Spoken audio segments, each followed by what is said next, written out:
देख रहे हैं। मैं इमरान खान हूँ। नादरीन, इश्तिहारों पर पैसा कैसे बर्बाद करते हैं ये कोई शरीफ खानदान से सीखे। यानी अभी सब लोग शोर मचा रहे थे और सर पकड़ के बैठे थे कि ये कैसे हो सकता है कि पूरा का पूरा सफ़ा बाकायदा खबरों की सूरत में इश्तिहार बना के छपवा दिया जाए और तमाम अखबारात में एक जैसा छप जाए। अभी लोग इस हैरत से बाहर नहीं आए थे कि एक नया कारनामा कर दिया और ये पंजाब सरकार ने किया है। यानी टिकटॉकर्स के शौक ही पूरे नहीं हो रहे। आप सिर्फ ये सूरत हाल देखें कि किस तरह की तस्वीर छापी गई हैं मरियम नवाज की और कितनी तफसील से छापी गई हैं, तो आप हैरान हो जाएंगे। ये पाकिस्तानी अखबारात की हालत है। सेनेटर मुश्ताक अहमद साहब का ट्वीट है, वहां से पढ़ के आपको मैं सुनाता हूं। वो ये कहते हैं, क्या ये 60 सफ़ात का इश्तिहार फेक न्यूज़ नहीं है? मुलायजा हो, पंजाब असम्बली मेंबरान की तनख्वाहों में 1000% इजाफे के बाद 60 सफ़ात का हुकूमती खजाने से ज़ाती तशहीर के लिए इश्तिहार 60 सफ़े छाप दिए इन्होंने। एक सफ़े को हम रोते थे, 60 सफ़े इन्होंने छाप दिए। जब पाकिस्तान तहरीक इंसाफ ने एक इश्तिहार छापा था ना, पूरे सफ़े का खाली इश्तिहार छाप दिया था कि हम मसरूफ़ थे, तो हमने उन पर बड़ी तनकीद की थी और पाकिस्तान तहरीक इंसाफ की अच्छी खासी धुलाई हुई थी कि बाकी पूरे दौरे हुकूमत में उनको याद रहा कि इस तरह की हरकत और ऐसी गंदी और घटिया हरकत दोबारा नहीं करनी। लेकिन इधर तो जनाब आवे का आवा ही बिगड़ा हुआ है। वो कम से कम पाकिस्तान तहरीक इंसाफ खबरें तो नहीं छापती थी, खबरों की तरह का बना के पूरा का पूरा वो छपवा दिया सारे अखबारात में। वो काम तो नहीं हुआ, लेकिन जो उन्होंने किया उस वक्त वो गलत था और अब जो हो रहा है ये उससे ज्यादा गलत है। बल्कि अभी गलत की निशानदेही हो रही थी, इन्होंने इतनी बड़ी कार्रवाई डाल दी है।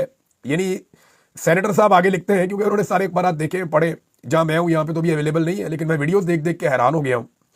पहले 30 सफात पर मरियम नवाज के 170 तस्वीर शामिल है। 170 तस्वीरें। ये तो ऐसा लगता है कि किसी मॉडल का या एक्ट्रेस का कोई फोटोशूट है। कोई नई नई एक्ट्रेस आती है ना, उसको बड़ा शौक होता है फोटोशूट्स करवाने का। मुझे पुराने ज़माने का वो याद है, अखबारात के अंदर ना एक सफ़ा होता था फिल्मी दुनिया, उसमें इस तरह के वो फोटोशूट्स वगैरह छपते थे। या फिर एक दौर आया था जब ये ब्रांड्स वगैरह आते थे ना कपड़ों के, तो मुख्तलिफ मॉडल्स के वो मैगजीन्स छपते थे कि ये वाले कपड़े का जो ब्रांड है, ये वाली मॉडल ने कपड़े पहने, फिर एक और मॉडल ने कपड़े पहने। तो उस तरह की मॉडलिंग है और वो मॉडलिंग करके बाकायदा तस्वीर बना बना के वो 30 सफ़ात के ऊपर 170 तस्वीरें मरियम नवाज की छाप दी है। ऐसी नरकसियत, ऐसी खुद पसंदी, ऐसी एहसास कमतरी। यानी 170 तस्वीरें अगर आप किसी अच्छे खासे अपने करीबी बंदे की भी देखना शुरू हो जाए ना, तो आपको वहां पे भी प्रॉब्लम शुरू हो जाती है कि यार बस कर दो, हद हो गई है। कोई एक तस्वीर छप गई, दो छप गई, तीन छप गई, 170 तस्वीरें छाप दी इन्होंने। तो क्या इस तरह ये पब्लिक के दिल में अपनी जगह बनाएंगे? नहीं, इस तरह लोगों के दिलों के अंदर नफरत पैदा हो जाएगी। जिस मुल्क में नौजवान सैकड़ों की तादाद में इटली यूनान के साहिलों पर बेरोजगारी से तंग आकर इंसानी स्मगलरों के हाथों 40-40, 50-50 लाख रुपया देकर मौत खरीदते हो और समंदर में डूबकर मछलियों की खुराक बनते हैं, वहां पर एक सूबे के वजीर आला का जाती तशहीर के लिए टैक्स के पैसों से 60 सफात के इश्तिहारात शाया करना संगीन बेरहमी और कौम के साथ मजाक है। कारकर्दगी वो होती है जो खुद बोलती है। उसके लिए गरीब कौम के पैसों से झूठे इश्तिहारात की जरूरत नहीं होती और ये झूठ का कारोबार फौरन बंद करें। ये तो सेनेटर मुश्ताक साहब ने मुतालबा भी किया, लेकिन ढिठाई और बेशर्मी देखें। ये इस खानदान का कई दहाइयों से वतीरा है। ये जब भी इक्तदार में आते हैं, ये सरकार के पैसे से अपनी जाती तशहीर करते हैं। ये गरीब को आटे का थैला देते हैं तो उसके ऊपर अपना मुंह चिपका कर देते हैं। ये किसी कमजोर की और गरीब की मदद करते हैं तो अपना मुंह लगाना उसके ऊपर फर्ज समझते हैं। इनको अपनी शक्लों से इतना प्यार और इतना इश्क है, ये अपनी जात के अंदर इतने ज्यादा महव है, इन्हें अपने अलावा कुछ और नजर नहीं आता। लिहाजा ये अपने से बाहर देख ही नहीं सकते और ये एक ऐसी अजीबोगरीब नरगसियत और खुद पसंदी का शिकार है कि ये पागलपन की हद तक बढ़ चुकी है। यानी आप अंदाजा करें कि सरकार जो कौम का पैसा है उसको खर्च कर रही है सिर्फ एक खातून की तशहीर के लिए और उनकी मॉडलिंग नमा तस्वीरें लगा लगा के। आप वो वीडियोस देखें ना, जहां पे 4-4, 5-5 कैमरामैन वो अजीबोगरीब किस्म के जदीद कैमरे उठा के, कमर के साथ बेल्टें बांधी हुई है, उनके साथ कैमरे लटके हुए हैं और स्लोमोज बन रहे हैं, वीडियोज बन रही हैं, मरियम नवाज के आगे पीछे घूम रहे हैं। हर वक्त इस खातून से एक्टिंग करवाई जा रही है। आप यकीन करें नादरीन, पंजाब में हुकूमत नहीं हो रही, एक्टिंग हो रही है। ये हुकूमत नहीं कर रहे, ये हुकूमत करने की एक्टिंग कर रहे हैं। कभी ये स्लो मोशन के अंदर वॉक दिखाते हैं, कभी ये जहाज से उतरते हुए दिखाते हैं, कभी ये जहाज से चढ़ते हुए दिखाते हैं, कभी ये तालियां बजाते हुए दिखाते हैं, कभी ये गाने गाते हुए दिखाते हैं। ऐसा लगता है कि किसी फिल्म की शूटिंग चल रही है। ये हुकूमत नहीं चल रही। हुकूमतें कभी ऐसे काम करती हैं, जब हुकूमतें काम करती हैं तो हुकूमतों को इस तरह के भोंडी हरकतों की जरूरत नहीं पड़ती। यानी इमरान खान का एक प्रोजेक्ट सिर्फ मैं नाम लूंगा, हेल्थ कार्ड। इमरान खान को उसकी प्रमोशन की कभी जरूरत ही नहीं पड़ी, हर आदमी की जेब में था। भाई एक चीज हर आदमी की जेब में पहुंच गई है, उसके पास मौजूद है 10 लाख रुपया कि जब चाहे वो जहां से चाहे इलाज करवा ले अपना, तो उसकी प्रमोशन की जरूरत ही नहीं है, वो तो खुद ही प्रमोट हो गया, पूरे पाकिस्तान को उसका फायदा हो रहा है। लिहाजा ये एक अलग किस्म की चीज है। लेकिन जब आप प्रमोशन के ऊपर पैसा लगाते रहे तो आप फिर अवाम के ऊपर क्या पैसा खर्चेंगे। यहां मैं आपको एक और खबर दिखाता हूं, ये जरा आप देखें सूरत हाल। ये इनके पास इश्तिहारों में देने के लिए पैसा है ताकि हमारी शक्लें आप चिपका दें अखबारात के अंदर, लेकिन इनके पास डॉक्टरों को तनख्वाहें देने का पैसा नहीं है। यहां पे मोहम्मद उमैर साहब ने एक एक्स के ऊपर पोस्ट डाली है और उसमें इन्होंने एक सरकारी पेपर भी डाला है जिसमें ये बता रहे हैं कि म्यू कैंसर केयर अस्पताल में डॉक्टर्स और दीगर अमला तनख्वाहों से महरूम है। मनावा अस्पताल को कैंसर अस्पताल में तब्दील किए जाने के बाद 2 माह से 200 से जायद मुलाजमीन का अमला बिना कंट्रैक्ट और तनख्वाहों के काम करने पर मजबूर है। झैली इदारे के बार बार खत लिखने के बावजूद अस्पताल सीईओ डॉक्टर वसीम हयात जवाब देने से गुरेजा है। अब नादरीन, एक तरफ ये डॉक्टरों को तनख्वाहें नहीं दे पा रहे, अमले को तनख्वाहें नहीं दे पा रहे, गरीब आदमी को इन्होंने रोल के रख दिया है, किसान को इन्होंने तबाह कर दिया है, और दूसरी तरफ इनको इश्तिहार छापने और इश्तिहारों में सिर्फ अपनी शक्ल इनको छापनी है। ये खुद पसंदी का शिकार होकर एहसास कमतरी में तबाह हो चुके हैं। ऐसे ज़हनी मरीजों के हवाले इस मुल्क को किया गया है कि पूरा मुल्क एक अजीबो गरीब किस्म की परेशानी में मुब्तला हो गया। यानी लोग ये इस अखबार के अंदर क्या देखेंगे, वो तो परेशान हो जाएंगे कि यार ये क्या चल रहा है, ये ड्रामे चल रहे हैं, ये अजीब किस्म की एक फिल्म चल रही है, यहाँ पे स्लोमोस चल रहे हैं, यहाँ पे टिकटॉक्स बन रहे हैं और कारकर्दगी सिफर है। यानी इसके अंदर मैं आपको एक चीज़ और दिखाता हूँ। शेख वकास अकरम साहब ने सिर्फ एक सफ़ा जो है वो पेश किया है। हालांकि ये सारा पोस्टमार्टम कल किया था राय साकिब साहब ने, और वो ये बताते हैं कि जो भी इन्होंने दावे किए हैं ये इस पेज के ऊपर, वो सारे के सारे पाकिस्तान तहरीक इंसाफ के दौरे हुकूमत में हुए थे। यानी मरियम नवाज मनसूबे तहरीक इंसाफ के और तख्ती मरियम नवाज की है, ये हो रहा है और ये हकीकत है। अगर आप उठा के इन तमाम मनसूबों को देख लें तो ये तमाम मनसूबे उस्मान बुज़दार के दौर में शुरू हुए थे। वो कहते जी पहली एयर एम्बुलेंस हम लेकर आए, और भाई वहाँ म्यू अस्पताल के अंदर जो है वो बाकायदा हेलीपैड तक बन गया था। और यहाँ पे जो है ये उस्मान बुज़दार के दौर का एक इश्तिहार भी मौजूद है कि एयर एम्बुलेंस के लिए इन्होंने क्या किया था। फिर किसान कार्ड हो, हेल्थ कार्ड हो, अकलियतों की सहूलत हो, ये सोलर वाला इशू हो, या जितनी भी सहूलतें हैं, जो इलेक्ट्रिक बसें हैं वो है, ये तमाम चीज़ों को अगर आप देखें तो ये सामने सबूत आपको नज़र आ रहे हैं कि ये उस्मान बुज़दार के दौर में हुए थे। लेकिन मरियम नवाज अपने खाते में डालते चले जा रहे हैं। नालायक लोग हैं ना, जिंदगी में ना कभी खुद काम किया, ना कभी इनके बड़ों ने काम किया, और कमीशन के बगैर तो कभी काम किया ही नहीं। यानी अगर आप उठाकर देख लें इनका सारा का सारा रिकॉर्ड, तो पाकिस्तान में इन्होंने बिजली के वो कारखाने लगाए जिनका पैसा आज भी पाकिस्तानी देते हैं। हम 1 यूनिट बिजली इस्तेमाल करते हैं और 3 यूनिट बिजली के पैसे देते हैं। यानी हम 500 रुपए की बिजली इस्तेमाल करते हैं और 1500 रुपया बिल देते हैं, या 5000 की बिजली इस्तेमाल करते हैं और 15,000 रुपया बिल देते हैं। 10,000 रुपया हम उस बिजली के लिए देते हैं जो कभी हमने इस्तेमाल ही नहीं की। और ये घटिया और महंगे मंसूबे इन्होंने लगाए थे, इसी खानदान में पाकिस्तान में लगाए। पाकिस्तान की ज़रूरत 20,000 मेगावाट भी नहीं है, ये उसको 43,000 मेगावाट तक ले गए। यानी जितनी हमें बिजली चाहिए उससे दुगनी से ज़्यादा बिजली इन्होंने पैदा करना शुरू कर दी पाकिस्तान में, सिर्फ इसलिए कि जनाब वो महंगे मंसूबे लगाने थे, लोगों को फ़ायदा देना था और IPPs को जो है वो नवाजना था। तो इन्होंने IPPs को नवाजा और फिर पता नहीं किस किस ने उसमें से कितना कितना कमीशन खाया, इसके बारे में हम कुछ कह नहीं सकते। लेकिन तख्तियाँ लगाने में ये मास्टर है। यानी अपने बनाए हुए मंसूबे इनके ऐसे हैं कि पाकिस्तान बोझ तले दब गया, और जो मंसूबे किसी और ने बनाए अवामी फलाह के, उनके ऊपर ये सीना चौड़ा करके आकर अपनी तख्तियां लगा देते हैं और फिर अखबारात के अंदर छुपवा छुपवा के ये मंसूबे आपके हो नहीं जाएंगे अखबारात में छप छप के। वैसे ये पागलपन है। पाकिस्तान की एस्टेब्लिशमेंट को सोचना चाहिए कि उन्होंने पाकिस्तान के साथ कितना बड़ा जुल्म और जबर किया। ये कितनी बड़ी ज्यादती है जो किसी मुल्क के साथ हो सकती है कि ऐसे ज़हनी मरीजों को लाकर मुसल्लत कर दिया जाए, ऐसे नौसरबाजों को लाकर मुसल्लत कर दिया जाए जो सिर्फ अपनी तशहीर के अलावा ना उन्हें कुछ नजर आए, ना वो कुछ देखने के लिए तैयार हो। और एंड ऑफ द डे होगा क्या, लोग इनको फिर रिजेक्ट कर देंगे। इन चीजों से इनकी एक्सेप्टेंस तो नहीं बढ़ेगी अवाम में। अगर इन चीजों से एक्सेप्टेंस बढ़ती तो आपको याद होगा इनको तो PDM की हुकूमत बनाकर दी थी, तब भी इन्होंने बड़ी इश्तिहारबाजी की थी, पूरा मीडिया खरीद लिया था, पूरे के पूरे अखबारात खरीद लिए थे। बल्कि जिस दिन इलेक्शन था उससे 2 दिन पहले इन्होंने नवाज शरीफ को वजीर आजम डिक्लेयर भी कर दिया था, लेकिन ये बदतरीन तरीके से इलेक्शन हार गए। अब ये दोबारा इलेक्शन में जाएंगे, ये उसी तरह इलेक्शन हार जाएंगे। तो कब तक एस्टेब्लिशमेंट इनको अपनी गोद में बिठा के, इनके हाथ में बूट पॉलिश पकड़ा के इनको इक्तदार के झूले देती रहेगी? हमेशा ऐसा हो नहीं सकता। नाज़रीन, इमरान खान साहब ने भी एक बड़ा डिसीजन लिया है और ये भी बहुत ज़रूरी है। यानी ऐसा नहीं है कि हर तरफ अच्छा ही चल रहा है। खैबर पख्तूनख्वा की हुकूमत के हवाले से इमरान खान साहब ने एक रिपोर्ट तलब की है। इमरान खान ने खैबर पख्तूनख्वा काबीना की कारकर्दगी और फंड्स के इस्तेमाल के हवाले से रिपोर्ट तलब की है। और ये रिपोर्ट इमरान खान साहब को, जो उनकी एहतसाब कमेटी है, वो मई तक पेश कर देगी, यानी अगले 1-1.5 माह के अंदर जो है इसको रिपोर्ट को तैयार किया जाएगा और फिर ये रिपोर्ट इमरान खान साहब के सामने पेश कर दी जाएगी। और इस पर अब एक एक वजीर के साथ बैठेगी जो इमरान खान साहब की एहतसाब कमेटी है, और वो तमाम जायज़ा लेगी कि किसने कितने फंड्स खर्च किए और कहाँ खर्च किए और कहाँ ज़रूरी थे, कहाँ गैर ज़रूरी थे। तो पता चलेगा कि जो सरकार को पैसा मिला वो पैसा कहाँ खर्च हुआ। अब इसके ऊपर काम शुरू हो गया है। इमरान खान साहब ने हुक्म दिया था कि तैमूर झगड़ा साहब को काबीना के अंदर शामिल किया जाए, ये बात रिपोर्ट हुई थी, लेकिन अभी तक तैमूर झगड़ा साहब को कैबिनेट के अंदर खैबर पख्तूनख्वा में शामिल नहीं किया गया। और गालिबन ऐसा है कि वहाँ की जो हुकूमत है खैबर पख्तूनख्वा की, वो तैमूर झगड़ा साहब से शायद खुश नहीं है, और पाकिस्तान की एस्टेब्लिशमेंट भी तैमूर झगड़ा साहब से खुश नहीं है। ये तो बड़े मार्जिन से इलेक्शन जीत गए थे, लेकिन इन्हें धांधली करके इलेक्शन हराया गया है, इनके साथ बड़ा जुल्म हुआ है, ज्यादती हुई है। तो तैमूर झगड़ा साहब को इमरान खान साहब ने कहा था कि शामिल किया जाए। इमरान खान साहब के वफादार साथी हैं और इन्होंने किसी किस्म की भी कंप्रोमाइज से हमेशा इनकार किया है, लिहाजा इन्हें जानबूझकर इलेक्शन हरवा दिया गया। और अभी तक बड़ी कामयाबी से पाकिस्तान की एस्टेब्लिशमेंट ने तैमूर झगड़ा साहब को खैबर पख्तूनख्वा की कैबिनेट से बाहर रखा हुआ है। इमरान खान साहब ने हुक्म दिया था बकौल मीडिया रिपोर्ट्स के, लेकिन उस हुक्म के ऊपर अभी तक अमल दरामद नहीं हुआ। नाज़रीन, एक और डेवलपमेंट जो इस्लामाबाद में हुई है, बड़ी कोशिशें की हुकूमत की जानिब से, एस्टेब्लिशमेंट की जानिब से कि नाकाम किया जाए कौमी कॉन्फ्रेंस को।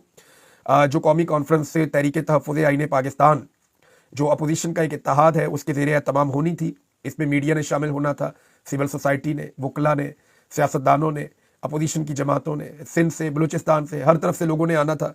तो यहाँ पे जो है वो कॉन्फ्रेंस को नाकाम बनाने के लिए बड़ी कोशिश की गई। 4 वेन्यू तब्दील करने पड़े और चौथे वेन्यू के ऊपर ये कॉन्फ्रेंस हुई है।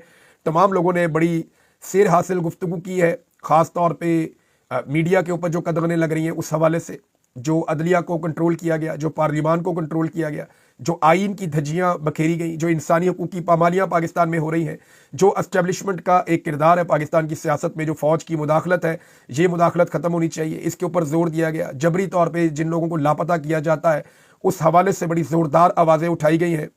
तो खराज तहसीन के मुस्तहिक है तमाम लोग जिन्होंने दिन रात कोशिश करके इसे कामयाब बनाया, और अपोजिशन इत्तेहाद जो है उन्होंने इंसानी हकूक़ के लिए आवाज़ बुलंद की। ये गो के एक छोटी शुरुआत है, कमज़ोर शुरुआत है, लेकिन जब भी आप किसी मंजिल की तरफ बढ़ते हैं तो फिर आपको कहीं से तो शुरू करना पड़ता है। तो ये एक अच्छी शुरुआत है। कुछ सहाफ़ियों ने बड़ी ज़बरदस्त बात की वहाँ पे और बड़ी खुलकर बात की, और बाज़ लोगों ने हुकूमत पे तनकीद की, बाज़ लोगों ने अपोजिशन पे तनकीद की। एक बात जो है वो उठाई वहाँ पे एजाज़ सैयद साहब ने, उन्होंने फरमाया कि इमरान खान साहब को फ़ौज की तरफ नहीं देखना चाहिए बल्कि सियासतदानों के साथ बैठकर बात करनी चाहिए। तो मेरी नज़र में भी आइडियल सिचुएशन यही हो सकती है कि तमाम सियासतदान बैठ के ये फैसला कर लें कि फ़ौज को आज के बाद हमने सियासत में नहीं आने देना। चाहे सारे सियासतदान कोई कितना भी चोर है, डाकू है, लुटेरा है, आपस में चाहे जानी दुश्मनियाँ भी हैं, लेकिन मिलकर इस बात को तय कर लें कि हमने जो है वो फ़ौज को सियासत नहीं करने देनी। जो सियासी फैसले होंगे वो हम करेंगे। अवामी मैंडेट को हम आज के बाद चोरी नहीं होने देंगे, और ये बंद कमरों में जो मिलिट्री एस्टेब्लिशमेंट फैसले कर लेती है और वो कब्जा कर लेती है मुल्क के ऊपर, इसका दरवाज़ा हम हमेशा के लिए बंद कर देंगे। चार्टर ऑफ डेमोक्रेसी एक रास्ता था, लेकिन वो रास्ता ख़राब हो गया जब मियां नवाज शरीफ साहब ने साजिश शुरू कर दी जरदारी साहब की हुकूमत के खिलाफ, और उसके बाद जिस तरह धांधली से वो इक़्तिदार में आए, फिर 2018 में जो इंतखाबात हुए उसके ऊपर उन्होंने एतराज़ कर दिया, फिर 2024 के इंतखाबात तो रिकॉर्ड ही टूट गया, यानी 50 साल में ऐसे इंतखाबात नहीं हुए। जैसे 2024 में मिलिट्री एस्टेब्लिशमेंट ने इंतखाबात करवा दिए और उसके बेनिफिशरी बन गई पाकिस्तान की 2 बड़ी सियासी जमातें जो मिसाके जमहूरियत की मेन बेनिफिशरी थी, पीपल्स पार्टी और PMLN। अब पीपल्स पार्टी और PMLN को ये बात समझनी पड़ेगी कि फौजी मुदाखलत के साथ मुल्क आगे बढ़ नहीं सकता। लिहाजा जितने उन्होंने मजे लेने थे ले लिए, उन्होंने अपने केस खत्म करवाने थे करवा लिए। मेरे ख्याल में उन्हें चाहिए कि वो अपोजिशन के साथ बैठ कर तय कर लें, चाहे वो मकबूल है चाहे वो गैर मकबूल है, लेकिन ये बात उन्हें तय कर लेनी चाहिए। आज नहीं तो कल उन्हें ये करना पड़ेगा, और आज नहीं तो कल पाकिस्तान की मिलिट्री एस्टेब्लिशमेंट को अपने आप को सियासत से बेदखल करना पड़ेगा, चाहे वो एक तरीके से हो चाहे वो दूसरे तरीके से हो। तो ये आइडियल तो यही है कि सारी सियासी जमातें ये कर लें, लेकिन इस वक्त प्रॉब्लम ये है कि जो हुकूमत में बैठे हुए लोग हैं, इनके केसेज ऐसे हैं कि वो डरे हुए हैं कि अगर कहीं पे मिलिट्री एस्टेब्लिशमेंट का हाथ हमारे सर से उतर गया तो हम फंस ना जाएं, और कहीं ये ना हो जाए कि हमारे ऊपर दोबारा केसेस खुल जाएं, या ये ना हो जाए कि हमें जवाब देना पड़ जाए या हमें जेलों में जाना पड़ जाए। तो मिलिट्री एस्टेब्लिशमेंट ने जो है वो इनको डराया हुआ है। कैरेट एंड स्टिक की एक पॉलिसी होती है कि गाजर भी दिखाओ और डंडा भी दिखाओ। तो मिलिट्री एस्टेब्लिशमेंट ने इनको खौफजदा भी किया हुआ है, इनको लालच भी दिया हुआ है, तो दोनों तरीकों से इनको कंट्रोल कर ली है। अब ये इसमें देखें ना, इमरान खान साहब ने तो कहा था कि मुज़ाकरात करो इनके साथ, बात बिल्कुल ठीक है एजाज सैयद साहब की, लेकिन इमरान खान साहब ने कहा कि इनके साथ मुज़ाकरात करें। अब वो मुज़ाकरात हो रहे थे, लेकिन जब भी कोई चीज़ करने के लिए आती थी तो हुकूमत हाथ खड़े कर देती है कि जी हमारा तो इख्तियार ही नहीं, हम क्या कर सकते हैं। या हमारे बस में ही कुछ नहीं है, जो कर सकती है एस्टेब्लिशमेंट कर सकती है। तो जब इस तरह की बेबसी है, आपके पास कोई फैसला करने का इख्तियार ही नहीं है, तो फिर इमरान खान मजबूर हो जाते हैं कहने पे मैं उनसे ही बात कर लेता हूँ भाई, जिनके पास इख्तियार है उन्हें कहता हूँ भाई अपनी डोमेन में जाओ वापस। और इमरान खान ने जो खतूत लिखे हैं आर्मी चीफ को, वो एक चार्जशीट है कि फौज की सियासत पे मुदाखलत क्यों है। गो कि इमरान खान साहब ने एक मरतबा धोखा खाया मिलिट्री एस्टेब्लिशमेंट से, और यही धोखा नवाज शरीफ ने और पीपल्स पार्टी ने लगभग 1 दर्जन मरतबा ना सिर्फ खाया बल्कि कौम को भी दिया। इमरान खान साहब का एक दफ़ा का धोखा अगर हम उसे कहें कि वो धोखा है, और नवाज शरीफ और पीपल्स पार्टी का 1 दर्जन धोखों को हम ये कहें कि वो धोखे में आ गए थे, तो ये ज्यादती होगी, ये गलत हो जाएगा। मेरे ख्याल में सबके ऊपर रिस्पॉन्सिबिलिटी आती है, और इमरान खान पे इसलिए भरोसा करना पड़ेगा कि ये पहली मरतबा वो पूरी ताकत से मिलिट्री एस्टेब्लिशमेंट के खिलाफ खड़े हुए हैं, और वो ये चाहते हैं कि वो अपनी डोमेन में वापस जाए। तो उनके ऊपर आपको भरोसा करना पड़ेगा। अगर आप पहले 10-10 दफा धोखा खा के भरोसा कर चुके हैं, तो यहाँ पे आपको पहली मरतबा भरोसा करना चाहिए। नादरीन, बलूचिस्तान की माएँ, बहनें, बेटियाँ आज भी मारंग बलूच के साथ निकली हुई हैं। जबरी तौर पे जिन उनके प्यारों को लापता किया गया है, वो उन्हें तलाश कर रही हैं, उन्हें ढूंढ रही हैं, उनके हक में आवाज़ उठा रही हैं। हज़ारों की तादाद में वो निकले हुए हैं। मैं वीडियोस देख रहा था, बड़ी तकलीफ हो रही थी। ये सब लोग अपने प्यारों को तलाश कर रहे हैं। उनकी तरसी हुई आंखें हैं। किसी ने 1 साल से नहीं देखा, किसी ने 3 साल से नहीं देखा, किसी ने 5 साल से नहीं देखा। वो अपने प्यारों को तलाश करते फिर रहे हैं। हत्ता कि वो लोग ये कहते हैं कि अगर कोई लाश ही है तो वही दे दें आप हमें, हम अपने प्यारे को दफन कर लें, या हमें बता ही दें कि वो जिंदा है या नहीं जिंदा।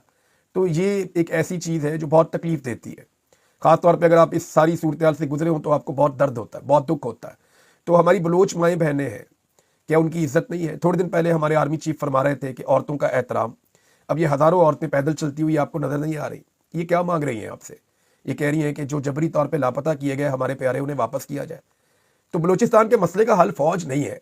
आप जितना मर्जी जोर लगा लें, जितनी मर्जी ताकत लगा लें, जितनी फौज लगाई है इससे दुगनी फौज और लगा लें, जितना बजट लगाया है इससे डबल बजट और लगा लें, लेकिन बलूचिस्तान के मसले का हल कभी भी ताकत नहीं है, फौज नहीं है।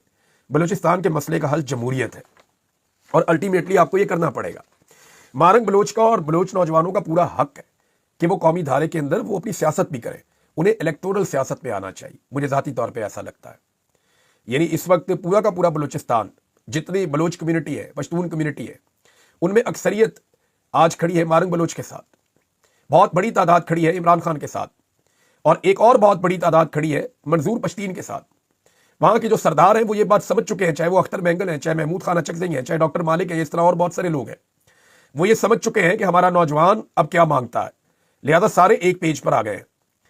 अब वहां पे एक और स्टीरियोटाइप इलेक्शन करवाने की बजाय वहां फ्री एंड फेयर इलेक्शन करवाया जाए, और जो जीत जाए वहां पे उन नौजवानों को मौका दिया जाए ताकि वो अपने सूबे को आगे लेकर बढ़े। वहां के वसाइल पे उनका हक होना चाहिए, वो अपने सूबे को आगे लेकर जाए। लेकिन इसमें कुछ चीजें होंगी ना, स्मगलिंग बंद हो जाएगी, जिन लोगों की दिहाड़ियां लगती हैं वो दिहाड़ियां बंद हो जाएंगी, मादनियात के ऊपर से कब्जा बंद हो जाएगा। बहुत सारे ऐसे लोग जो बैनुल-अक़वामी सतह पे बड़े मुतहर्रिक हैं, जो बाहर से ताकतें आई हुई हैं, वो जिस तरीके से लुटमार कर रहे हैं, वो लुटमार बंद हो जाएगी। लेकिन बलूचिस्तान अमन का गहवारा बन जाएगा। ये पाकिस्तान की तरक्की में अपना किरदार अदा कर सकता है। तो हमें यह सोचना पड़ेगा कि चंद लोगों की जेबों की हमने हिफाजत करनी है या अपने पूरे मुल्क की हिफाजत करनी है। मेरे ख्याल में बलूच नौजवानों की आवाज़ को सुनना चाहिए।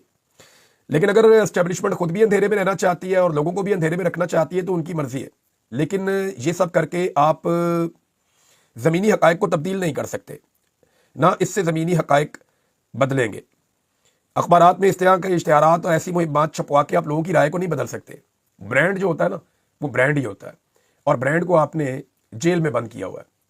वहाँ पुर्तगाल से खबर आई, एक बंदा बता रहा था कि मैंने बनी गाला के नाम से इमरान खान से मंसूब किया अपना रेस्टोरेंट, तो 33 साल में मैंने इतना पैसा यूरोप में नहीं कमाया जितना 2 साल में लोगों ने यहाँ पे आके मेरे पास ये फूड खाया। आप बाकू अज़रबैजान अभी शहबाज शरीफ गए हुए थे, आप वहाँ चले जाए, जाके देखें। ज़हूर डोगर ने बनाया वो मुर्शद रेस्टोरेंट, जाके पता करें क्या चल रहा है। इमरान खान वाकई में एक ब्रांड है। जब कोई ब्रांड होता है ना तो उसको इस तरह की चीज़ों की ज़रूरत नहीं पड़ती। और ये सोशल मीडिया का दौर है, आप अरबों रुपया करोड़ों रुपया इश्तिहारात में खर्चते चले जाएं, कोई फ़र्क नहीं पड़ेगा। एक ट्वीट आएगी सिद्दीक जान की, या एक ट्वीट आएगी किसी और सहाफ़ी की, या यानी इन अखबारात की टोटल सर्कुलेशन ही उतनी नहीं है जितना एक ट्वीट जो है वो चला जाता है, उसकी व्यूअरशिप चली जाती है, मिलियंस के अंदर चली जाती है। पाकिस्तान के तमाम अखबारात मिलकर उतनी दफ़ा नहीं छपते जितनी एक ट्वीट बाद औकात एक सहाफ़ी की जो है वो छप जाती है और हर तरफ चली जाती है। ये सोशल मीडिया का दौर है, इसको आप समझें। करोड़ों रुपए ज़ाया करें, अरबों रुपए ज़ाया करें, जो मर्जी करें, आप आवाम को बेवकूफ नहीं बना सकेंगे। ये आप मेरे से लिख कर रख ले, आज नहीं तो कल आप पछताएंगे। अब तक के लिए इतने, अपना ख्याल रखिए।